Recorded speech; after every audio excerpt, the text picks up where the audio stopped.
The gin and tonic here in the UK, arguably the UK's favourite cocktail. Doing cocktail in inverted commas. It's not really a cocktail, but many people refer to it as that. And even though the gin boom potentially reached its peak in 2018, some 5 years later, the drink is still as popular as ever when you go out to pubs and bars. And when you drink it at home, it is one of your go-to drinks at home. Now, of course, it would be absolutely foolish for me to stand here and teach you how to make a gin and tonic. Absolutely no one needs to learn that skill, nor do you really need educating about the hundreds, thousands of different flavoured gins out there, let alone the tonics, combining different flavoured gins with different tonics. Again, no one needs to learn that. You can play for yourselves with that. However, what I can do here at Drink Stuff is give you inspiration about how to take your gin and tonic in a slightly different direction. So for this gin and tonic video, I'm going to be bringing some syrups into the equation from two of our favourite brands here, William Fox and ODK. But these won't be just your ordinary run-of-the-mill syrups, your vanilla and pineapple and passion fruit and things like that. I've picked out some quirky flavours that you might not have thought of. And even though rum is personally my area of expertise and these syrups really don't possibly equate to rum, they do work very, very well with gin. Now, don't automatically assume that I'm going to make this gin and tonic a sweet drink. Syrups don't have to mean that, especially with the likes of ODK, for example. I always say this. I think ODK are more flavour forward than they are sweet forward compared to a Monin syrup, which has the balance of both. I personally generally use ODK for flavour enhancements as opposed to sweeteners. But then when we talk about William Fox, we've also got some crazy flavours there that other syrup brands just don't make. So this video is essentially going to help you take your gin and tonic in a different direction, give it that va-va-voom, I like that word, for relatively cheaply. Now I have got 12 alternative gin and tonics coming up. I'll be honest, I'm not going to stand here and make all 12 because they will simply go to waste here where I'm filming at Drink Stuff. But I am going to talk you through them very quickly. Now, I did say I'm not going to talk at length about flavoured gins in this video, and I'm not. I just want to showcase what I'm going to be using and different ideas. Remember, this is all inspiration for you guys at home. Here at Drink Stuff, I go to Tesco's, my local Tesco's, to kind of stock up for gin.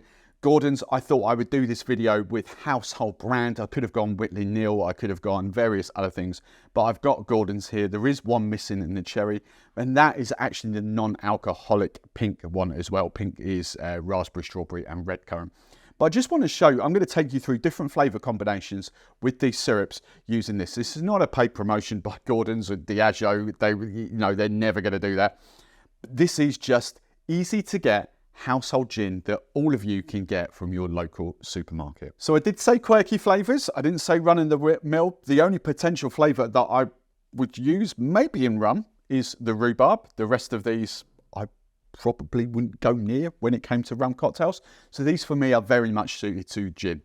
So William Fox, we've got cucumber, we've got cucumber, rhubarb, chamomile, rose, and cherry blossom. So the first combo at work, I'm going for the orange gin. Just pretend this is an orange flavoured gin. So, any brand. I've gone for orange, and I thought the flavour that would work exceptionally well for this is the geranium. So that's just the Gordon's orange gin and tonic in there.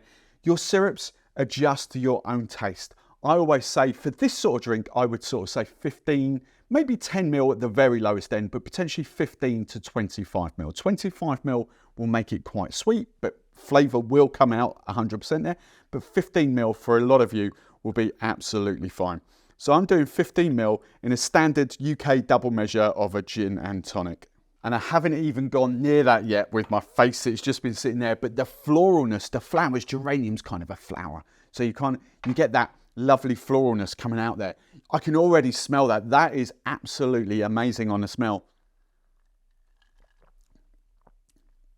And on the taste, I'm not a hugest gin and tonic fan, but that really does work. Geranium with an orange gin, standard neutral tonic, really delicious. That's your first one. Now the next one, just to rattle through these very quickly, rhubarb. Rhubarb and ginger is quite a well-known kind of combination anyway with gin, but then I do hear a lot of people, I'm not a hugely fan, I just prefer plain rhubarb Well, if you've got your favourite sort of base gin, or even a cheap gin, rhubarb syrup will last for flipping ages. 10 to 15 mil rhubarb gin and tonic. Next combination needs absolutely no introduction. You know, it's a match made in heaven.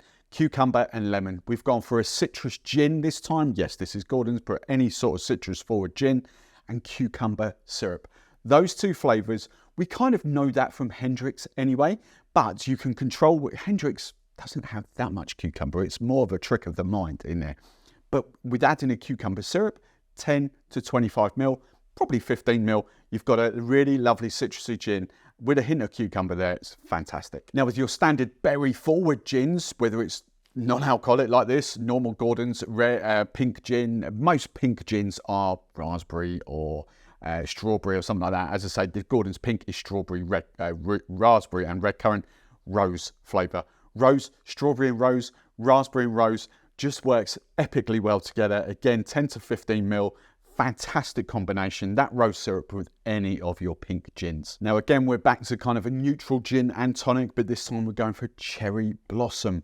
We've got a sort of a lovely subtle hint of cherry, but blossom floral kind of thing. It's a very different vibe from a cherry syrup.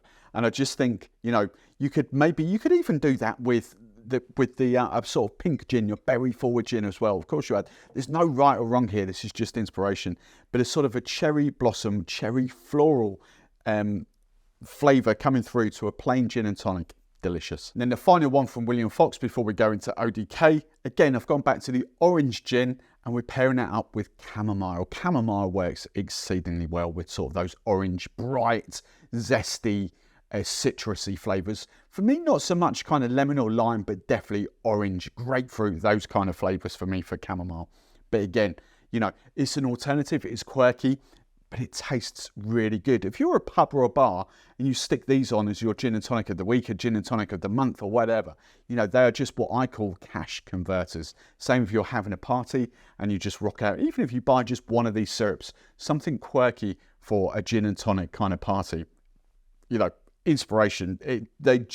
Your customers, your guests are going to be, wow, what is that? Now I've got the ODK syrups out. They're a bit more recognisable in flavours. Now I might do a part 2, a follow-up video for this, because hopefully we have got a lot of other flavours come from ODK. Stuff like jasmine, for instance, and lavender. Sorry, lavender. I've got the jasmine here somewhere.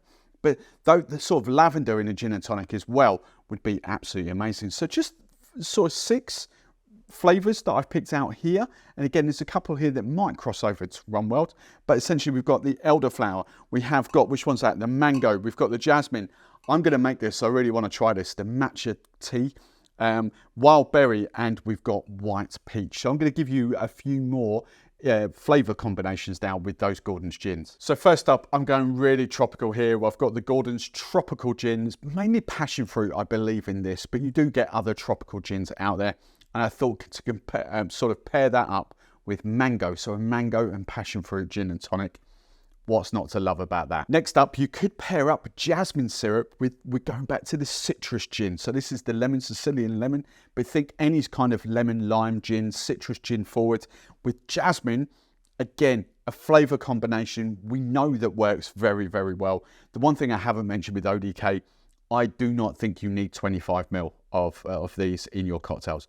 I think 15 ml as an absolute kind of most. We'll try it out with the matcha in a minute, but 15 ml of this should punch through without making your drinks really, really sweet. In the autumn and winter, it comes into slow season, the slow gins start to roll out, and to really emphasize that slow gin, really to kind of play on that, something like the wild berry syrup. The wild berry and slow will just be amazing, and it really will give that gin and tonic extra depth of flavour without detracting from the slow. So that's going to be a great combo. And then trying to live out the long hot summer days, peach back with orange. We've gone for that sort of orangey gin again, whether you go Gordon's or something else, but the white peach flavours and that peach and orange, again, match made in heaven.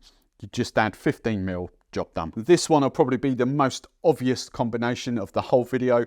Lemon gin, citrus forward gin with elderflower. You know, that's just going to be absolutely fantastic. This, I played about with this a lot, and it's still, I definitely think 10 to 15 ml of the elderflower. That's all you need. course, you could go elderflower cordial, but syrups will last a lot longer than what your cordials will. So that's my penultimate one. Let's see what this next one tastes like. Now, I was going for something completely off the wall here. I was going to try and keep this all ODK. I haven't got the ODK puree here. I haven't got it at home. It's not here. I must have used it and finished it. So I've used a Monin Yuzu. Very similar products, 50% sugar, 50% fruit. I've just simply done a little squirt in there, probably be about 15 to 20 mil. So we've got some yuzu going in there. 50 mil of this tropical gin. Remember, it's more passion fruit forward. Top that up with your tonic, about 150 mil, 3-to-1 ratio. So before we go any further, that's the yuzu stirred in with the tropical gin just on its own. Fantastic. Still get the bitterness. It's not overly sweet at all. Right, I'm going to do this. I'm going to start off with 10 mil of this. Oh, that's a bit different. I'm going to start off with 10 mil of this matcha syrup. There we go.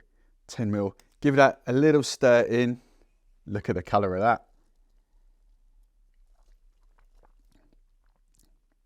Oh, that is, wow. Oh, that is fantastic. Sort of like this herbally, umami, earthy tea, you know, with that sort of yuzu. The yuzu is kind of like a Japanese citrus fruit anyway, but with the tropical, I'm going to do one more, I don't think you need it, but I'm going to do one more 5 mil. So that would have taken out to 15 mil. I just want to, for my own curiosity, see what happens there. Another quick stir in.